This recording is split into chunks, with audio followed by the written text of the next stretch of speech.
Hey guys, tonight we're stepping into the world of ancient Greece, but not the loud, flashy parts you usually hear about. No epic battles or mighty heroes with shiny armor. Instead, you're meeting Persephone, a goddess who, honestly, might just be the most boring figure in Greek mythology. You probably won't survive this one if you expect drama, because Persephone's life is mostly about flowers. Yes, flowers. But here's the kicker. She actually hates her role in the world around her, especially the place she's stuck in half the year. So before you get comfortable, take a moment to like the video and subscribe, but only if you genuinely enjoy what I do here. Also, drop your location and local time in the comments so I know who's pulling a late night with me. Now, dim the lights, maybe turn on a fan for that soft background hum, and let's ease into tonight's journey together. You trudge through a world brimming with wildflowers, a garden bursting with every kind of bloom you can imagine. This is Persephone's domain, or well, it used to be hers before her life got complicated in the worst possible way. You'd think being the daughter of Demeter, goddess of harvest, would mean a life full of sunshine and sweet fruits.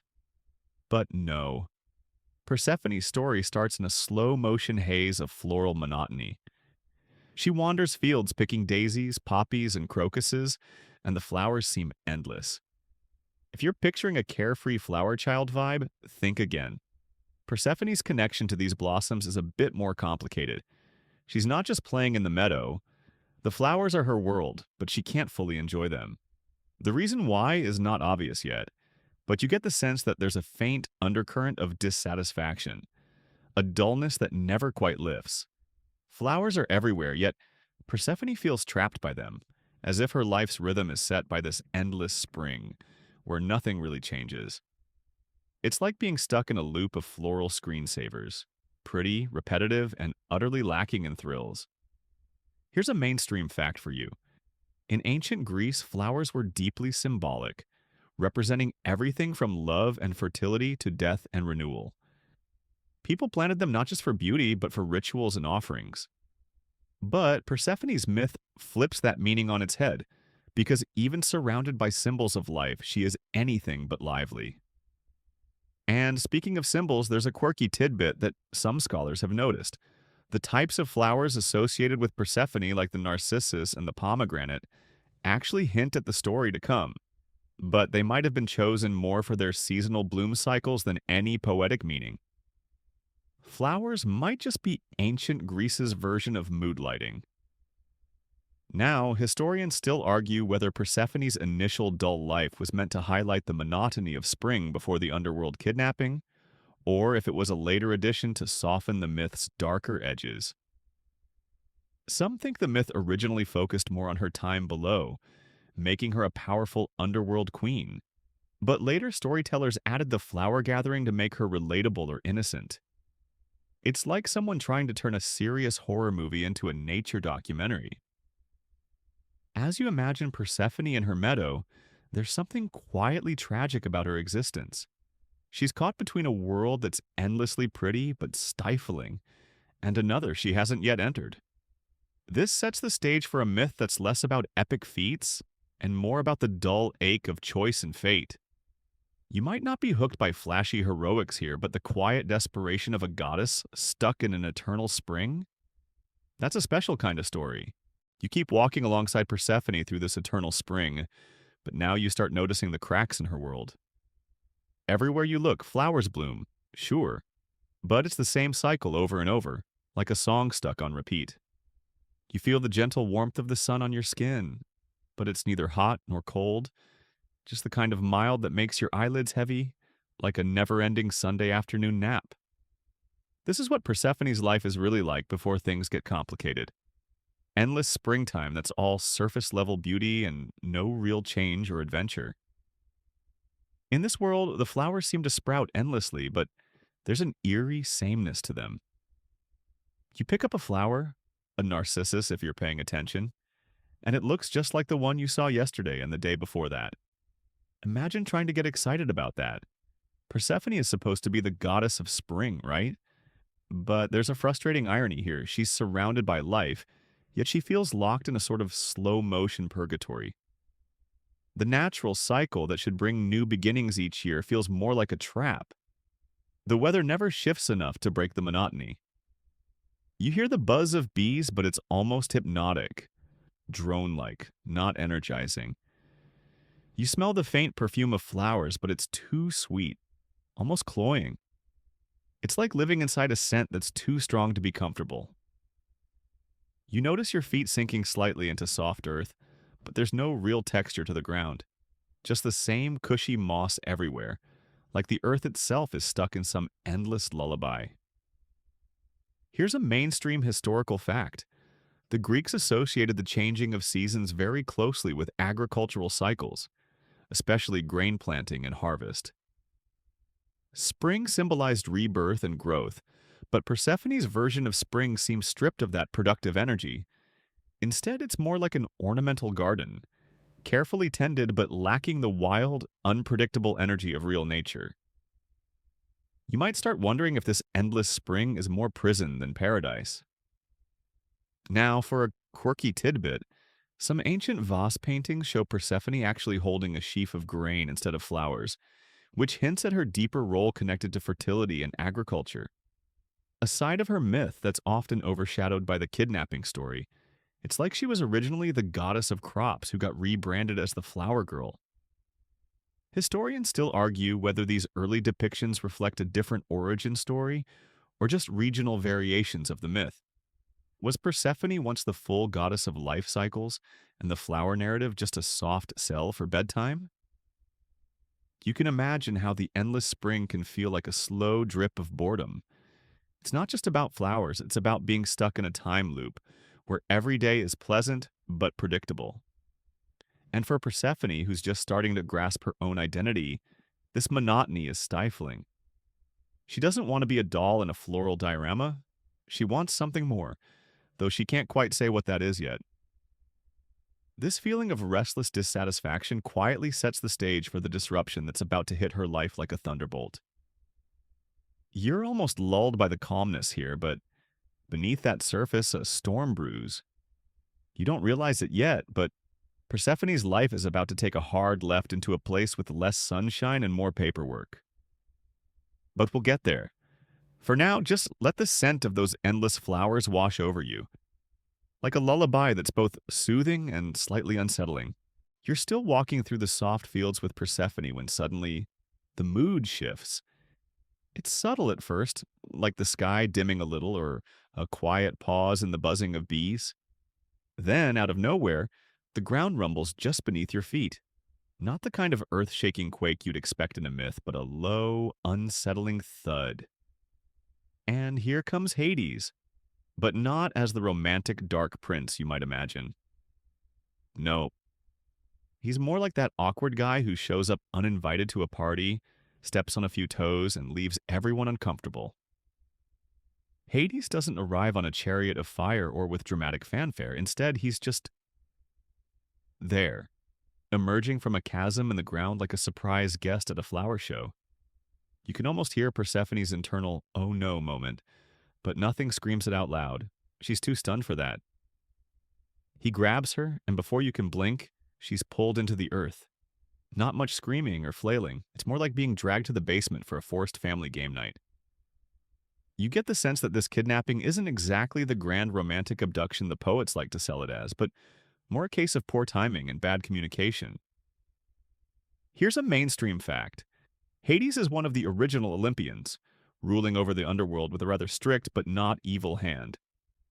Unlike other gods who like to flaunt their power, he keeps to himself, which might explain why his sudden arrival feels so out of place. His realm is the land of the dead, sure, but it's more bureaucratic than hellish. No flames licking the walls or eternal screams. It's more a place for paperwork and gloomy waiting rooms. So the whole kidnapping scene feels oddly muted compared to other mythic abductions. Now for a quirky tidbit. Some ancient texts hint that Hades and Persephone might have had an arranged marriage agreement that predates the abduction story, making the kidnapping more of a cover-up for a socially awkward betrothal. Imagine that, like two teens being forced into a summer camp together and having to pretend they didn't sign up for it.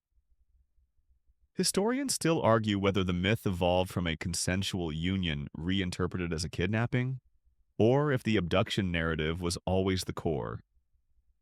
Either way, it adds a layer of awkward family dynamics to what might otherwise be a tragic romance. You notice Persephone's reaction isn't exactly "help, save me," but more a stunned silence. There's no epic resistance, no dramatic escape attempt, just the dull shock of being yanked out of her endless spring and into a world she knows nothing about. You can almost feel the weight of the sudden shift, from endless flowers and sunshine to dark, cramped halls below. It's like being pulled out of your cozy bedroom into a dim, cold office at 2 a.m. when you really wanted to stay asleep. This unceremonious abduction sets the tone for the rest of her story. There's no grand passion or explosive battle, just a reluctant journey downward. And Hades? Not a charming villain, just a guy doing his job in the least dramatic way possible. It's a myth that surprises you not with action, but with how quietly it unfolds. The shock isn't in the violence, but in the anticlimax. So, while you might have expected fireworks, what you get is more like a slowly closing door. Persephone is gone from her world, and you're left standing in a field of flowers that suddenly feel less vibrant. The kidnapping has happened, but you're left wondering, why so dull? And what's waiting for her below? You're pulled down after Persephone, descending into the underworld, a place that frankly isn't the fiery nightmare you might expect.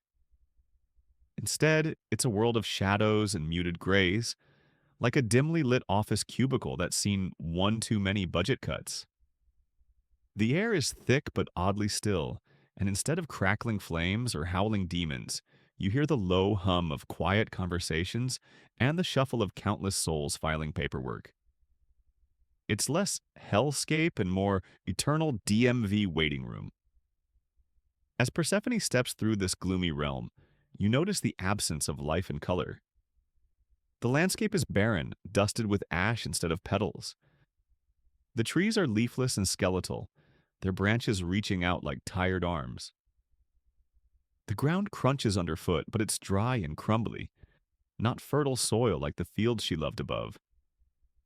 You can almost smell the stale scent of old parchment and ink, bureaucracy at its bleakest.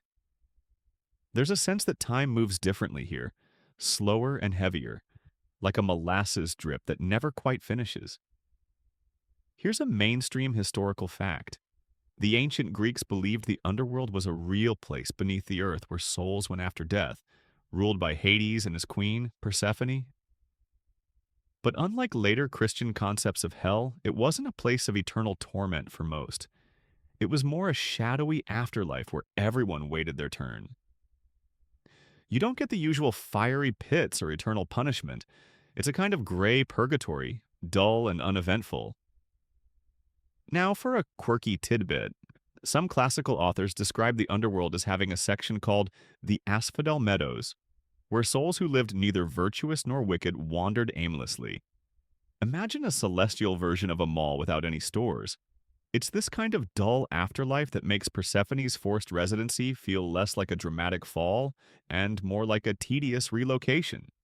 Historians still argue whether the underworld myth was originally a metaphor for seasonal cycles or an actual belief in a gloomy afterlife. But either way, it's not where you'd want to spend your vacation. As you watch Persephone settle into this world, you get why she hates it. There's no buzz, no color, no scent of blooming flowers, just a heavy silence and the occasional dull echo of distant souls. It's like living inside a black and white photograph that's slowly fading. The underworld isn't a place of excitement or danger. It's a place of waiting, obligation, and loneliness. You sense that Persephone's frustration isn't just about being kidnapped, but about being trapped in a world that drains all the life out of her. You might expect her to adapt or rebel, but instead she's mostly quiet, a shadow among shadows. The underworld feels like a cage with invisible bars, and even Hades' presence isn't enough to brighten the place. It's a reminder that sometimes the worst prisons aren't made of chains, but of boredom and isolation. You remember that flower-filled meadow she left behind? now a distant dream. The contrast between the vibrant surface world and this dull underworld underscores her growing resentment. And as you watch her move through this muted landscape, you realize her story is less about adventure and more about endurance. You trail Persephone deeper into the underworld, and with every step you start to notice something that hits you harder than the darkness. No flowers, none. Not a single petal, no blooms, not even a stray weed. The ground is cold and hard, barren in a way that feels almost personal. For someone who lived surrounded by blossoms, this absence is like being stripped of color in a world where you once thrived. You realize right away why Persephone hates this place. It's the exact opposite of everything she loves. The underworld's lack of flowers isn't just an aesthetic issue, it's a symbol of lifelessness, a reflection of the place itself. Where she once wandered meadows filled with narcissus and crocus, here there's nothing to nurture or grow. The only plants you see are twisted, dead roots or strange fungi that glow faintly but offer no comfort or beauty. The flowers, which had been Persephone's identity, her joy, are erased entirely, leaving her isolated in a landscape that rejects everything she holds dear. A mainstream historical fact here. In the original myths, the narcissus flower plays a crucial role as the lure that leads Persephone into Hades' grasp. The narcissus was said to grow just above the entrance to the underworld, a flower that symbolizes death and transformation in Greek culture. So, while flowers bring life above, here they mark the boundary of death, a sharp, bitter twist in the story. The flower that once symbolized beauty becomes the symbol of her loss. Here's a quirky tidbit. Some folklorists suggest that the narcissus was linked to toxic plants and poisonous beauty, which may have been an early way to explain why Persephone's step into the underworld was fatal in a metaphorical sense. Imagine flowers as deceptive temptresses rather than innocent blooms. It's a theory that challenges the usual soft focus on flowers and opens a darker window on the myth. Historians still argue whether the flower imagery is more about natural cycles or if it's a coded warning about death's inescapable pull. You can almost feel the cold creeping into your bones as you realize the underworld is not just physically devoid of flowers, but emotionally barren. Persephone's hate for this place isn't just a passing mood, it's an existential rejection of everything the underworld represents. Lifelessness, confinement, and a break from the natural rhythms of growth and decay that she once embodied. Her forced role as queen here is less a throne and more a gilded cage. It's also interesting to note that the pomegranate, the fruit she famously ate in the underworld, has seeds that symbolize both death and rebirth, tying back to the flowers she misses above. The underworld might lack flowers, but the seeds of her fate are planted firmly in this bleak soil, ensuring she's tied to this place forever. You start to see why the myth insists on this duality: life above, death below, flowers versus barren roots. You think about how frustrating it must be to love something so much only to be ripped away and plunged into its complete absence. The underworld is like the ultimate floral blackout, and Persephone's resentment isn't just for her kidnapping, but for losing the very essence of herself. You can almost hear her sigh in the silence: no blossoms, no light, just an endless gray. You imagine Demeter, Persephone's mother, waking up to the empty space where her daughter should be, only to find the fields around her fading fast. Her frantic search is less a heroic quest and more a desperate, exhausting marathon that turns the earth itself against humanity. You can almost feel the heat rise, the soil crack, and the crops wither as Demeter's grief spreads like a shadow across the land. It's less glamorous goddess fury and more a cosmic-scale temper tantrum that leaves farmers and common folk starving. Demeter's hunt for Persephone turns the world into a barren wasteland. The once fertile plains become dust bowls. The rivers dry to trickles. You sense the desperation in every parched field and wilted leaf.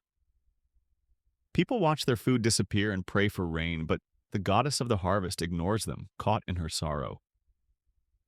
This myth explains in the most dramatic way possible why seasons change. The barren winter months are Demeter's punishment for losing her daughter. Here's a mainstream fact. The ancient Greeks genuinely linked agricultural success and failure to the moods and actions of their gods. Demeter's role wasn't just symbolic, she was literally worshipped as the goddess who made crops grow, and festivals like the Eleusinian Mysteries celebrated her blessings and Persephone's return. So, this famine caused by her grief wasn't just myth, it was a way to explain real, terrifying food shortages in ancient times. Now, for a quirky tidbit, some scholars suggest that Demeter's wrath may have roots in ancient rituals, where communities literally went through periods of fasting or controlled famine as part of seasonal rites. This ritual starvation mirrored the mythic famine, blurring lines between divine myth and human practice. Historians still argue whether the myth inspired these rituals or vice versa, but either way, it's a fascinating example of myth and culture feeding each other. You imagine Demeter's search as less a noble rescue mission and more a draining ordeal. She roams the earth tirelessly, pining for her daughter while humanity suffers. It's not a heroic tale of saving the day, but a cautionary one about grief's far-reaching consequences. And all the while, Persephone remains unreachable in that gloomy underworld, unaware or unable to act. There's also an ironic touch. Demeter's fierce love indirectly causes widespread suffering, making her both a protector and an inadvertent punisher. The goddess of growth becomes the goddess of barrenness, all because of her personal loss. It's a reminder that even divine beings aren't immune to the messy fallout of family drama. As you reflect on this, you realize the myth isn't just about Persephone's captivity, but about how one absence can shake the entire balance of life. It's a story that quietly reveals the interconnectedness of nature, emotion, and the human condition, wrapped in the slow, steady desperation of a mother's love turned fierce and relentless. So now you're standing at the crossroads of divine indecision. Zeus, the big boss of Olympus, is reluctantly stepping in to sort out this mess. The situation's been dragging on. Demeter's causing a global food crisis with her famine. Persephone is stuck in the gloomy underworld, and the humans are starting to panic because, well, starvation is pretty unfun. Zeus, being the all-powerful but often lazy king, doesn't want to get his hands dirty but has to do something before the whole world collapses into chaos. The solution? A deal, or more accurately, a compromise nobody's particularly thrilled about. Zeus decrees that Persephone will split her time between the underworld and the earth above. But there's a catch. Because she ate some pomegranate seeds while down below, yes, food contracts and myths are a thing. She's bound to return to the underworld for a chunk of each year. It's a kind of seasonal custody agreement, except nobody's happy with the arrangement. A mainstream fact to keep in mind, this myth is often cited as one of the earliest explanations for the seasons, with Persephone's time in the underworld corresponding to fall and winter when the earth goes dormant. It's a poetic way the Greeks explained natural cycles without resorting to science. And it stuck around because, honestly, it makes for a good story. Plus, it ties directly into agricultural rhythms vital to their society. Now, here's a quirky tidbit. The number of months Persephone spends below varies wildly in different versions, from 1 to 6 to even 9 months, showing just how fluid this myth was across regions and storytellers. Some say she only spends half the year there. Others argue it's longer or shorter. Historians still argue whether this variation reflects real seasonal shifts or is simply storytelling flexibility. It's like the ancient version of "When's the baby coming?" with no clear answer. You might expect some grand ceremony or emotional goodbye when Persephone heads down to the underworld, but the myth gives you nothing of the sort. It's all very matter of fact. She goes, she comes. The crops die, the crops grow. The drama is buried beneath the routine, making the whole deal feel more like a forced schedule than a heroic saga. You get the impression that everyone involved is just trying to keep the peace rather than change their fate. And Hades? He gets to keep his queen for part of the year, which is great for him, but there's no real indication that this arrangement fills either of their emotional needs. It's more a political compromise, a neat solution to an awkward problem, than a love story. Persephone doesn't win her freedom, Demeter's rage is partially quelled, and Zeus keeps his throne without too much mess. Classic Olympian bureaucracy. This boring deal, however, gives the myth its slow but steady rhythm. Life, death, and rebirth condensed into an annual cycle that repeats endlessly. It's the myth's quiet power, not in grand battles or passionate romance, but in the persistent, inevitable turning of the seasons. So, yeah, this is less epic drama and more ancient weather report, but somehow it still sticks with you. You watch the cycle start to unfold like a tedious commute. Persephone leaves the underworld and returns to the surface, bringing with her the promise of growth and green fields. But then, after what feels like the longest 6 months in history, she descends again, and the Earth goes into its annual snooze mode. Cold, barren, and gray. It's not thrilling. It's more like a seasonal routine you can't skip, like going to the dentist or paying taxes. The myth's version of this split-year existence makes Persephone's life feel like an endless loop of packing and unpacking, crossing the threshold between two worlds that couldn't be more different. You can almost imagine her dragging a suitcase full of flowers down to the underworld, only to find they wither before she arrives. This isn't the dramatic story of a goddess reclaiming power. It's a dull shuttle run between light and dark, life and death, spring and winter. Here's a mainstream fact. This myth was central to the Eleusinian mysteries, secret religious rites in ancient Greece that celebrated the cycles of life and death, promising initiates a better afterlife. The emphasis on Persephone's periodic returns symbolized hope and renewal, but also acknowledged life's inevitable downturns. So, this seasonal cycle was less about excitement and more about acceptance of nature's rhythms. Now, for a quirky tidbit, some ancient poets imagined Persephone's journey as a kind of ghostly commute, where she's followed by shadows of the dead rising with her return and descending with her departure. It's like the world's slowest train ride, complete with an ever-growing passenger list. Historians still argue whether these followers symbolize souls freed temporarily or just poetic flair, but the image adds a strangely mundane aspect to her mythic role. You might expect Persephone to rebel against this repetitive cycle, but the myth gives her little agency here. She's caught in a rhythm imposed by others, a seasonal pendulum swinging with the inevitability of the sun rising and setting. This gives her story a kind of quiet tragedy. She's a goddess without control, bound to a schedule that forces her to leave the world she loves and return to the lifeless realm below. The split-year existence also highlights the myth's less glamorous theme. Life and death are intertwined in a way that isn't always pretty or heroic. The myth doesn't sugarcoat winter as a magical time of rest. It's just dull and dark. And for Persephone, it means half her life is spent in a place she detests, with little to look forward to besides a calendar marking the days until she can leave again. You feel the weight of this monotony as the seasons turn, a reminder that even gods aren't immune to the drudgery of routine.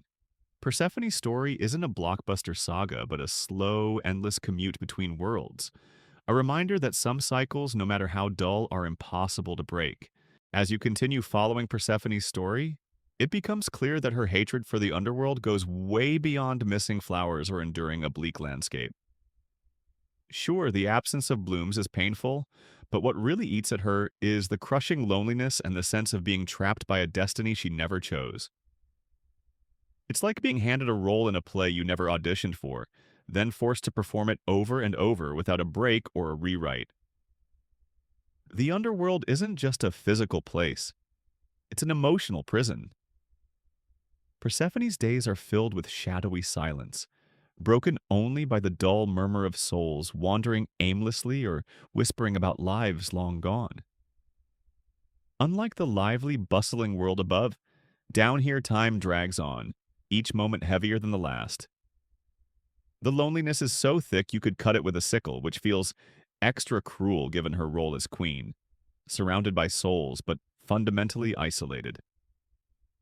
A mainstream fact: Persephone as queen of the underworld was a major figure in ancient Greek religion, representing both death and a potential for rebirth. Her dual role symbolized the cycle of life and death that the Greeks believed governed existence. Yet the myth also hints at her inner struggle, a goddess caught between two worlds, never fully at home in either. This ambiguity reflects the human experience of feeling torn between conflicting identities or roles. Here's a quirky tidbit. Some late antique texts describe Persephone as exhibiting subtle acts of resistance. Small gestures like ignoring Hades, retreating into silence, or even sowing a few hidden flowers in the underworld as a secret rebellion. These tiny acts show a goddess quietly pushing back against her confinement. Historians still argue whether these stories were later additions to add depth, or if they hint at an original mythic complexity.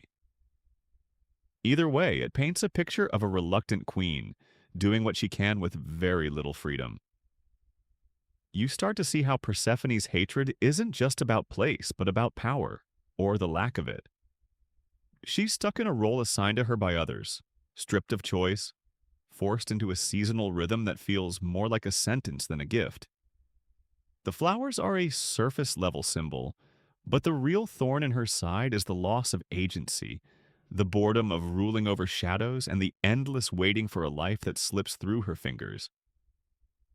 It's a quietly heartbreaking image, a goddess whose very name means bringer of destruction and bringer of life, yet she struggles with her own identity, caught between duty and desire, darkness and light. Her story isn't just a myth, it's a reflection of the human condition, feeling stuck in a role, yearning for freedom, and wrestling with the tension between who we are and who we might want to be. So, next time you hear about Persephone, remember she's not just the flower girl or the kidnapped queen. She's a complex figure tangled in contradictions, quietly hating the underworld not just for its gloom, but for what it takes away from her. Freedom, joy, and a life fully lived. As you mull over Persephone's story, you start to realize that flowers in her myth aren't just pretty decorations. They're packed with symbolism, some of it straightforward, some wildly debated. The flowers she loved and lost, especially the narcissus, aren't just random picks. They're loaded with meanings about life, death, beauty, and sometimes downright dangerous allure. Take the narcissus, for example. In Greek culture, it's tied to themes of self-love and death. Think of the story of Narcissus, the guy so obsessed with his reflection he died staring at himself. The flower Persephone picks before being snatched away hints at the thin line between life and death, attraction and destruction. It's like the flower itself is a cryptic warning, a botanical emoji for "this will not end well." The pomegranate, which ties Persephone to the underworld through its seeds, also doubles as a symbol of fertility and the cyclical nature of seasons. Flowers and fruits here are nature's way of telling a complicated story, with layers that ancient audiences probably picked up on right away. Here's a mainstream historical fact.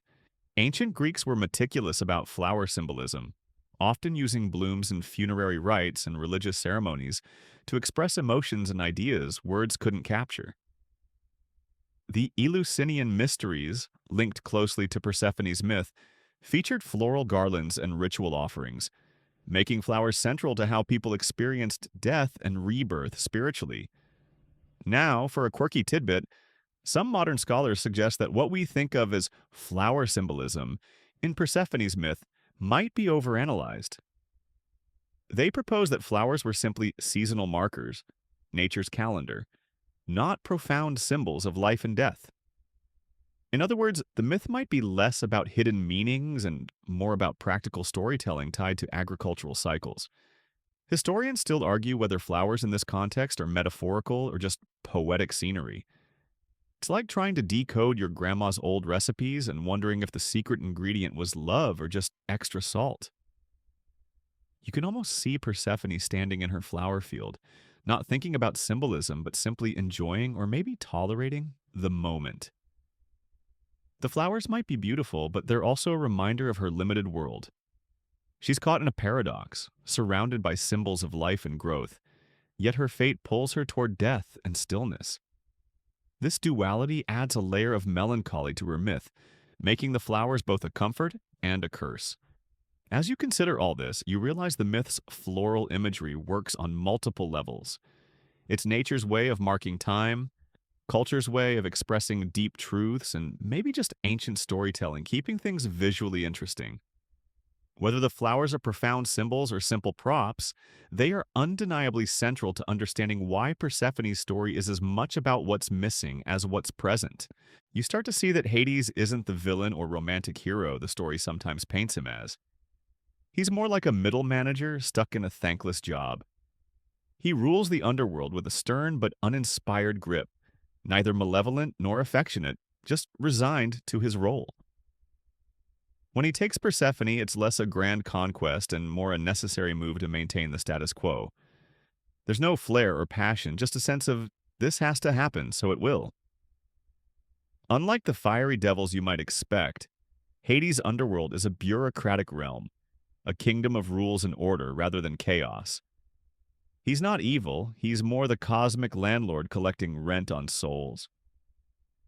His relationship with Persephone is complicated, yes, but it's not the stuff of Hollywood romance.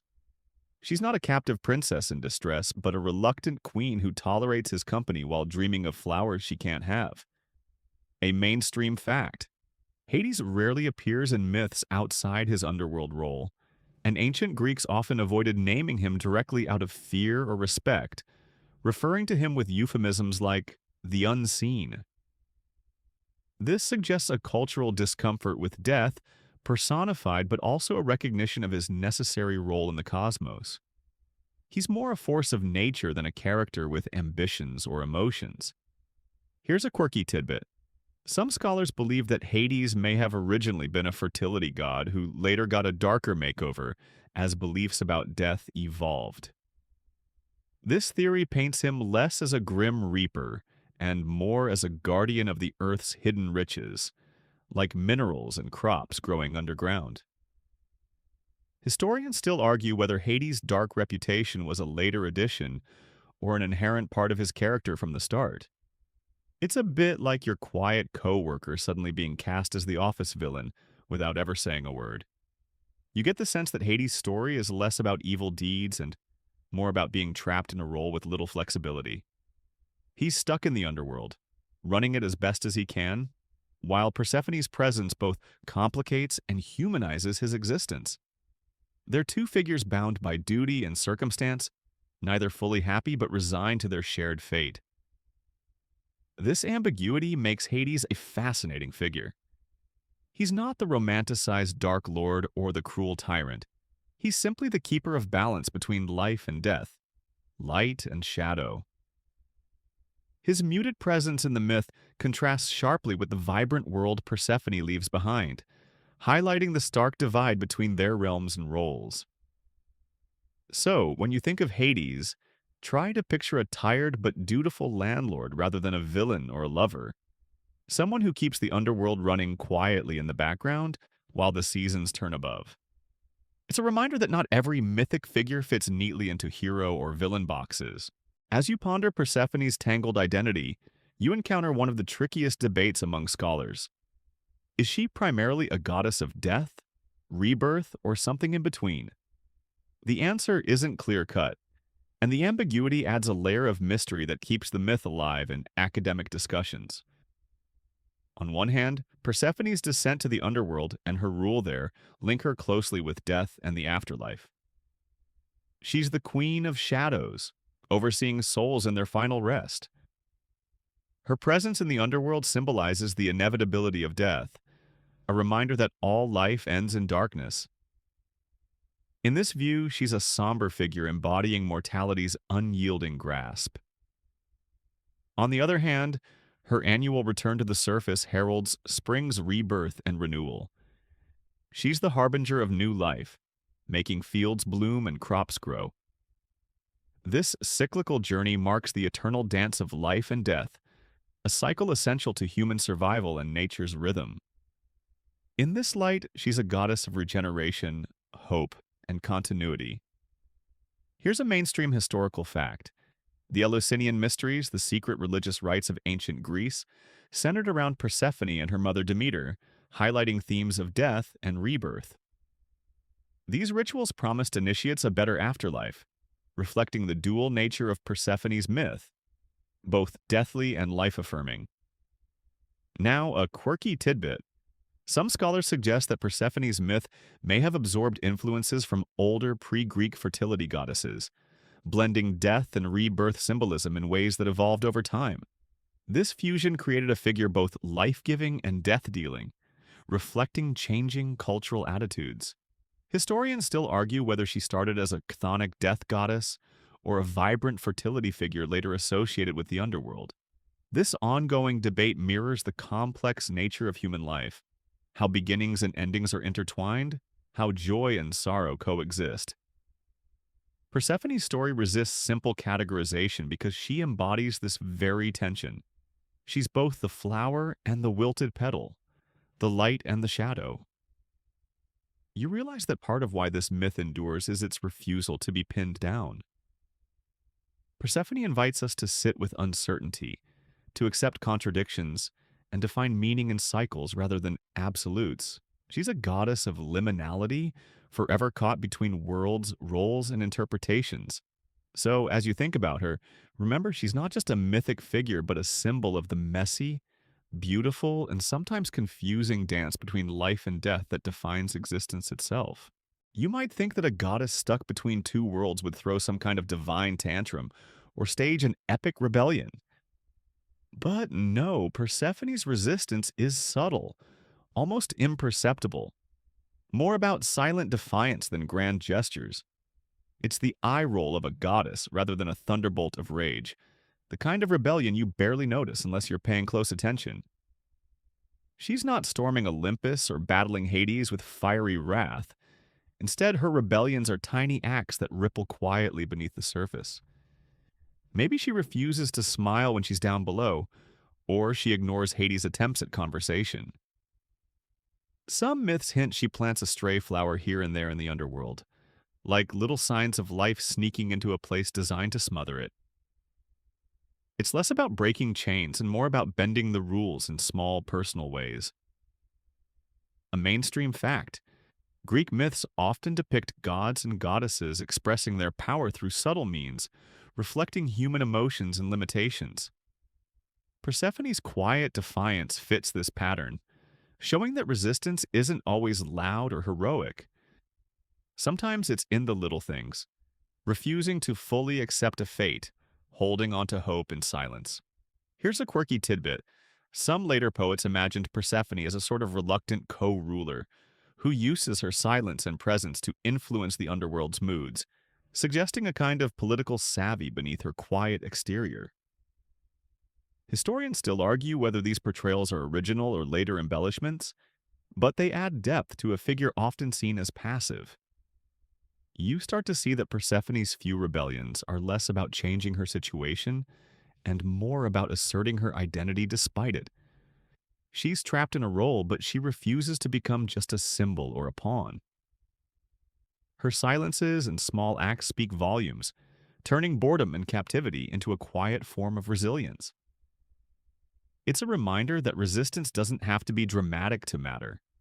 Sometimes the most powerful rebellions are the ones that go unnoticed, quietly chipping away at confinement.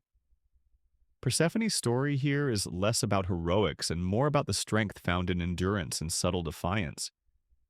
So, as you reflect on her, you might admire a goddess who doesn't roar but whispers, who doesn't conquer but endures, and whose rebellion is measured not in battle but in the small, stubborn sparks of life she manages to keep burning. You might not expect it, but Persephone's story still sneaks into the modern world, not with grand drama, but through its quietly dull themes: waiting, being stuck, dealing with unwanted routines, and longing for freedom.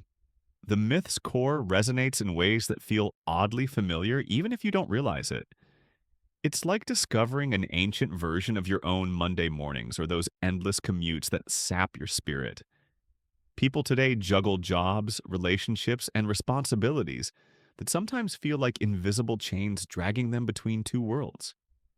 The demands of daily life and the desire for escape. Persephone's seasonal journey mirrors this tug of war. You can see it in the way we cycle through phases of energy and exhaustion, hope and resignation, growth and withdrawal. The myth captures that repetitive meh feeling that life can have when you're stuck in a routine that doesn't quite fit. Here's a mainstream fact: seasonal affective disorder, SAD, a condition where people feel depressed during the darker, colder months, is well documented today. It's almost poetic that Persephone's myth, which explains the bleakness of winter, also reflects this real human experience of mood shifts tied to the seasons. The myth, whether intentionally or not, taps into universal feelings of isolation and longing. Now, for a quirky tidbit, some modern artists and writers have reinterpreted Persephone's story to explore themes of consent, autonomy, and empowerment, flipping the narrative from one of captivity to one of choice and resilience. These reinterpretations keep the myth alive and relevant, even if the original tale feels a bit, well, boring. Historians still argue how much the ancient myth can be stretched or reshaped to fit modern values, but the discussion itself highlights its enduring power. You start to see how this ancient myth quietly reflects the human experience of being caught between light and dark, joy and sorrow, freedom and duty. Persephone's story isn't just an old tale, it's a mirror to your own life cycles, the rhythms that push and pull you through seasons of change. So, even if the myth feels dull or repetitive on the surface, it holds a subtle truth about existence. It reminds you that sometimes life's most significant struggles aren't about grand battles, but about enduring the everyday, finding meaning in cycles, and quietly resisting the parts of life that feel confining. And that, in its own way, is a story worth falling asleep to. The story slows now, and you feel the weight of Persephone's journey settle into the quiet rhythm of fading light. Imagine the fields of flowers she once wandered, their colors gently dimming as twilight wraps the earth in soft shadows. The underworld's gloom, once sharp and daunting, feels more like a distant echo, less a prison and more a place woven into the fabric of existence. The harsh edges of the myth soften, like the last notes of a lullaby fading into a whisper. You feel the cool breeze of the coming night, a hush settling over the world, and with it, the deep, slow pulse of life and death intertwined. Persephone's time between two realms is not just about absence or loss, but about the steady, inevitable flow of seasons, emotions, and time itself. Her myth becomes a gentle reminder that endings blend into beginnings and darkness always gives way to light, even if you have to wait a while. Here's a mainstream fact to tuck into this moment. Many ancient Greek festivals celebrated Persephone's return each spring with quiet ceremonies, honoring the return of life to the land. These rituals were less about spectacle and more about community, patience, and hope, themes that resonate through the myth's softer close. A quirky tidbit: some folklore holds that the subtle changes in light and shadow during Persephone's journeys inspired early ideas about the solstices and equinoxes, the ancient markers of the year's slow dance. Historians still debate exactly how much these natural phenomena influence the myth, but it's a comforting thought that the goddess's quiet passage helped humans make sense of the changing world. As your eyes grow heavy, the story's last threads unwind gently. The flowers, the seasons, the underworld's shadows, all fold together into a seamless whole, a slow, turning wheel that never stops. You realize that Persephone's tale isn't about excitement or grand adventure. It's about patience, endurance, and the soft persistence of life's rhythms. So, as you drift off, imagine the soft hum of the earth turning beneath your feet, the faint scent of flowers carried on a cool breeze, and the gentle promise that, even in darkness, life is quietly waiting to bloom again. Now, let's settle down with a slow, sleepy wind down to close this journey. The world is quiet now, and your breath slows, syncing with the gentle rhythm of the earth's turning. The flowers that once bloomed bright have softened into petals drifting on the breeze, their colors fading into twilight. Persephone's journey between light and shadow mirrors your own, the slow transitions that carry you from wakefulness to sleep, from day to night. There's comfort in the cycle and a soft reassurance that endings are never final, and beginnings patiently wait beneath the surface. You feel the cool embrace of night settle around you, a quiet blanket that invites rest and peace. The myth's sharp edges dull into a soothing whisper, a story that doesn't demand your attention but offers gentle company. In this space between worlds, you are free to let go, to drift, to dream. So close your eyes, breathe deeply, and let the soft hum of ancient rhythms carry you gently into sleep. The flowers will bloom again, the seasons will turn, and with each new dawn, the promise of light returns. Until then, rest well, and know that the story lives quietly in the spaces between dreams.